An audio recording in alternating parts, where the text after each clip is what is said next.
অনেক দিন নানা কারণের জন্য কিচেন অফ ছিল, সেই সঙ্গে ভিডিও করে ওঠা হয়নি। যাই হোক, আবার কাজে ফেরা হলো। রাত 2:36 নাগাদ কিচেনে অর্ডার এসেছিল 15 পিস লুচি, সাথে ছিল ডিম কষা, সাদা আলুর তরকারি ও কষা আলুর দম। একই সাথে লুচি ও তরকারি দুই দিকে করতে হচ্ছিল, কারণ আইটেম অনেকগুলো। প্রথমে আমি সাদা আলুর তরকারি করে নিলাম, তারপরে ডিম কষা এবং সবশেষে 3 পিস কষা আলুর দম করলাম। টাইমলি রাইডারকে আমি খাবারটি হ্যান্ডওভার করলাম। আমার পেজে যারা নতুন তাদের উদ্দেশ্যে জানাচ্ছি, আমি শাশ্বতী সোদপুর থেকে কম্বোজোন নামে একটি ছোট্ট ক্লাউড কিচেন রান করি। আপনারা চাইলে অনলাইনে জোম্যাটো থ্রু দিয়ে অর্ডার করতে পারেন, এছাড়া আপনারা অফলাইনেও অর্ডার করতে পারেন।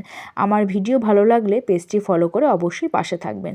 ধন্যবাদ সবাইকে, সবাই সুস্থ থাকবেন এবং ভালো থাকবেন। আবার দেখা হচ্ছে অন্য কোনো ভিডিওতে, ততক্ষণের জন্য টাটা।